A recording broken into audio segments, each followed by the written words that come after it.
Hey everyone, Pat Mesiti here. Yep, coming in bright and early. And apologise if there's, sorry about that. Apologise if there's a little bit of background noise going on here. Look, just when you think the Greens couldn't get any more lunatic and crazy, out of the cake jumps out this dimwit. And there's only one way, you can't call her, she's got the full quid, Lydia Thorpe. I mean, who is this numbskull? This divisive, this imbecilic woman who is a senator, yes, a senator, who says that the Queen is a colonizer.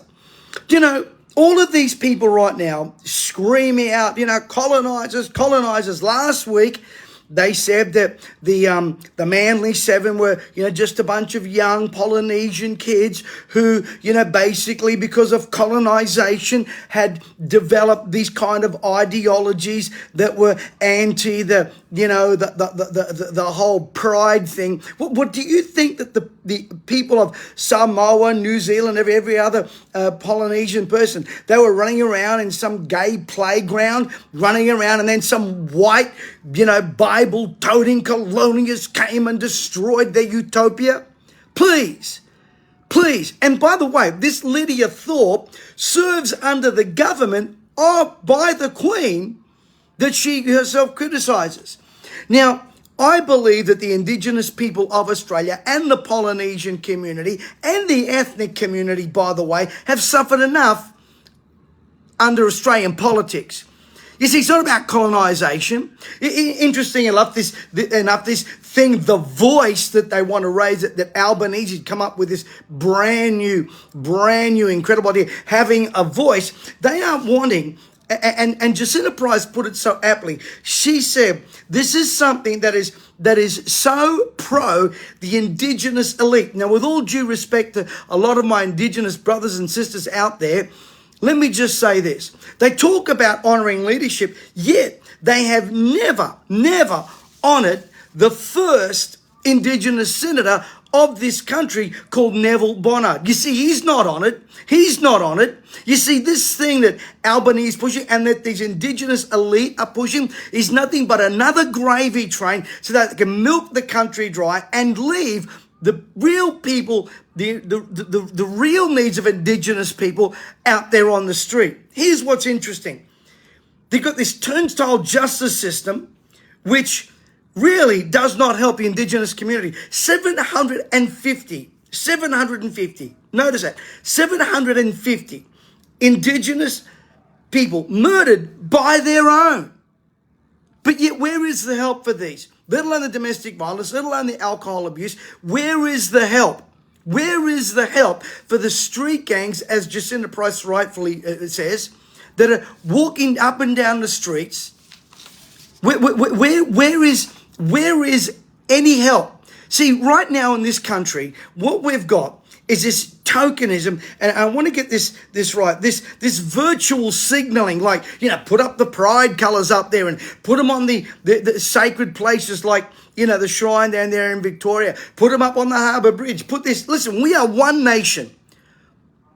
Let me remind you, we are one people, one blood, one nation. And anything other than that is divisive, whether it's a flag, whether it's a colour, whether it's a pride thing.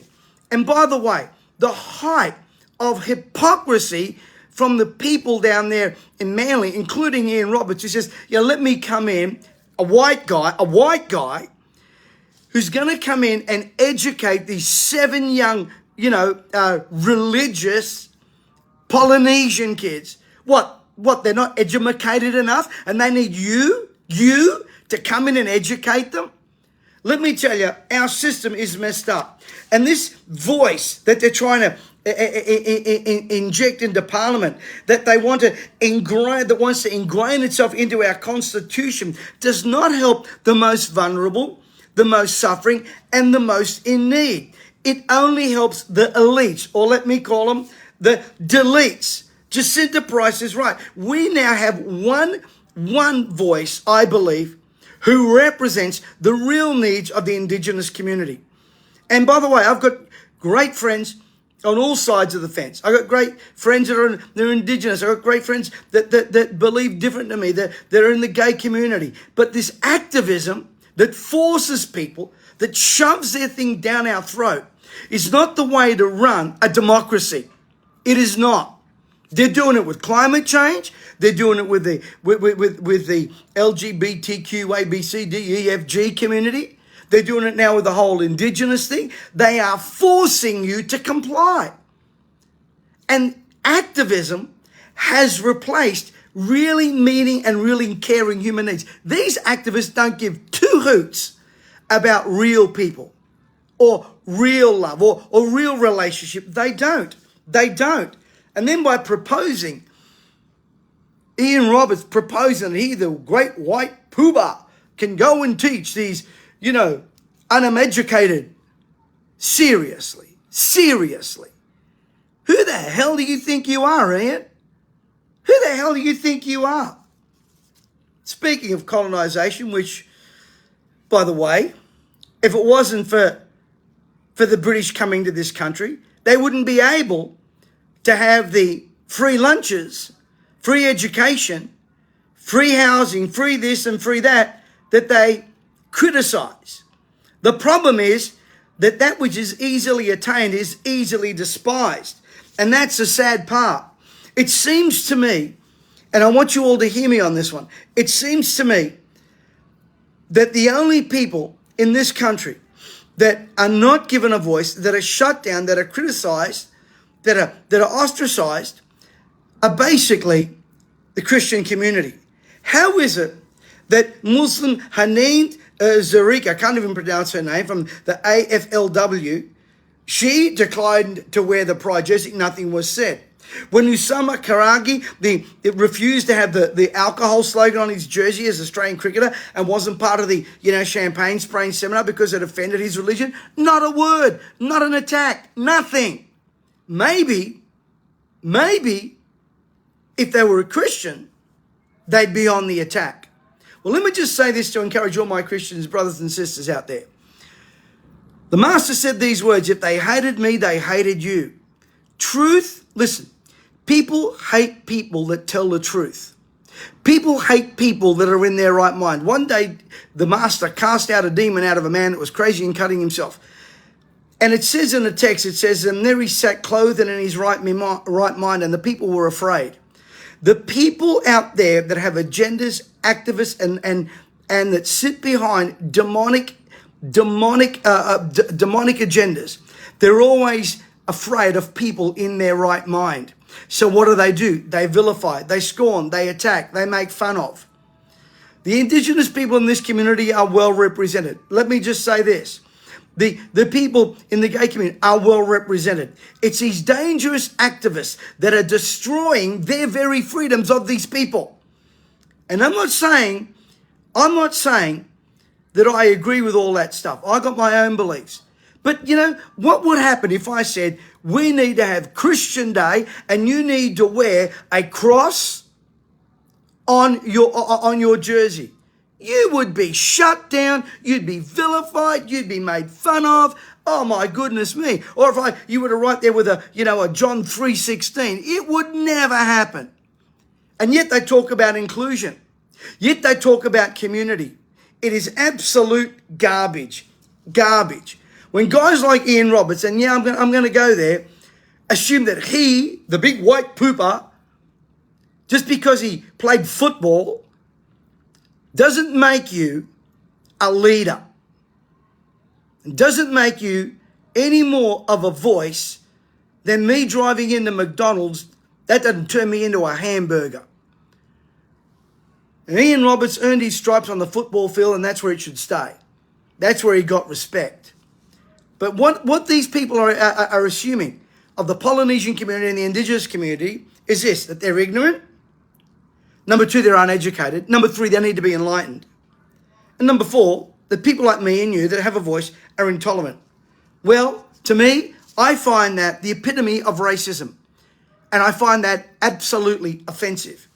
When Jacinda Price raises her voice in a brilliant maiden speech, you need to listen to it, and then you got some other elite our Indigenous senator, saying that she felt so offended.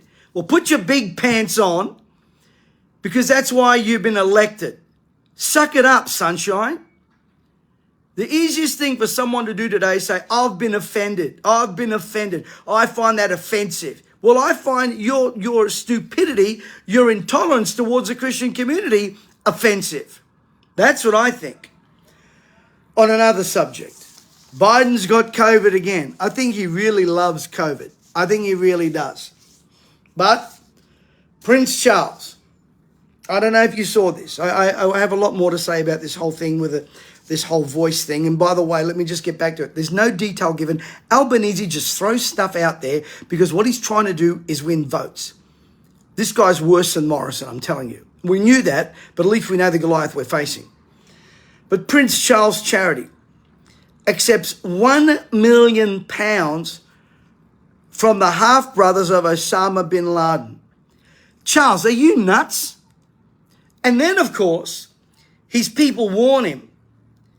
How is it that if you and I were to do that, can you imagine if a Christian charity received £1 million from them, what would happen? Can you imagine if Donald Trump received £1 million from the bin Ladens for an election campaign? Oh, it was for charity. I could give 2 tosses. It makes no sense to me. It makes no sense. And then when he's told the repercussions of this, what does he say? Well, we can't offend them. There you go again. These corrupt elites, actually deletes, they are absolutely hypocritical and two-faced, Charles included. You know, folks, we're living in a world that's gone mad. I cannot believe some of the stuff that's going on in our world. And finally now they're saying that all of the lockdowns, etc., and they cause so much damage. But let me tell you what that was. It was the gateway to all the other nonsense. Right now, the climate change activists want to keep you broke, want to keep you under control, want to keep you without the supplies that you need. Under the guise of climate change, they want to control economies, they want to control food supply, they want to control oil supply. Under the instructions of the WHO and the WEF, these unelected officials, and you know, are dictating the agenda. Now, with this in mind, let me tell you the importance, listen to me very carefully, of you getting control of your financial life. I've said it before and I'll say it again.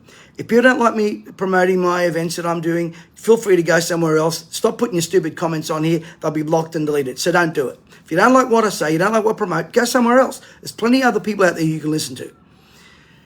But your financial life right now, your financial world is really in a scary spot. Number one, the government lied to you, saying that, look, they take care of you. Number two, the whole pension scheme, they're lying to you. Number three, isn't it interesting that we can send millions of dollars to a war that, by the way, where has that gone the last few weeks? To a war that we got no business in but can't look after our own. Do you realize, ladies and gentlemen, that you need to be equipped and empowered? Now, let me just say this. Financial responsibility is your responsibility. Now, if you're a person of faith, good book says that the good Lord gives you the power to get wealth. That means he gives you the power, the enabling, the ability to create wealth. Now, we're not talking about millions of dollars. Many of you I know have suffered. But now's the time, regardless of your age, where you can make a difference to your financial world. And if you've got this, number one, an ability to learn. How many of you out there have an ability to learn? You can put the word learn in the chat. Number two, if you're willing to upskill yourself. Number three, if you're willing to engage in a tried and proven system. Do you know, I've been able to do what I do because I'm financially independent of the cartel system, the job system, and the government. And I don't answer to a boss. I answer to someone up there. But I learned some skills. And on Thursday, I want to teach you the personal skills that I learned over the last 40 years to become financially free, to support our charities, support our ministry, support our work, support what we're doing here, support our rallies. And by the way, we're going to be doing some very soon in Australia. What did I learn? Well, I learned to build a fantastic online model. And no, I'm not a computer genius. I can barely send an email. But if you're willing to learn, everything you need is locked up in the heart of a mentor. Everything you need. Number two, everything you need is locked up in education. You've got to get a financial education. Many of you have got skills. Many of you have got talents. All of you have got information. All of you have had some trials, some difficulties, some struggles in your life. All of you. Some of you are retired accountants and nurses and doctors, and some of you got skills in parenting. Some of you in the financial world. Some of you in property. Don't disqualify your dents or your gifts. Now, Thursday, I've got 2 sessions. I think one is 11 a.m. and then one is in the evening. Click on this link and join me. Give me an hour and 15 minutes to help you learn and upskill yourself. Learn and upskill yourself. Gain knowledge. Gain and put a shield of protection around yourself, a hedge of protection around you and your family. You're also going to be receiving, as a gift for attending the webinar, my free best-selling book, Unbreakable, in which I tell story after story after story of people just like you who actually sat there, no skills, no talent, not famous, and just learnt my system, and now they're financially free. I'm going to help you. But listen, 90% of success is showing up. So click on this link now. Don't wait till tomorrow. Don't wait till the next day. Don't assume that you already know. Come on, don't do that. Join in. Take part. Give me an hour and 15 minutes, either Thursday morning or Thursday night, and you can learn. I promise you. I promise you. You'll be inspired. I promise you, you'll see at least 7 or 8 testimonies like a Rachel Winters or a Paul from Bedfordshire or Brooke up there in Mackay in Queensland, who just like you were sitting there listening to me and then learnt and upskilled themselves. Folks, listen to me. I know people like to get on these rants for the rants that they get, and they get their fire on and everything else, but that's not going to sustain you economically. And if you're relying on the job system and the government, you're going to be left behind. So join me this Thursday. There'll be a link in the chat. Hey, share this around and listen, can you love on someone today? Can we be praying for the Indigenous people out there and praying for our Polynesian community? I'm meeting with some major leaders in the next few days of the Polynesian community and of the Indigenous community, because these people have suffered enough and they don't need their own who are under the guise of elitism, who have built a gravy train and pocketed millions. They are elitists, and they do nothing for the average Indigenous person, Torres Strait Islander. We need to rally, and we need to realize enough is enough. Hey, thanks for listening in. God bless everyone. Have a great day.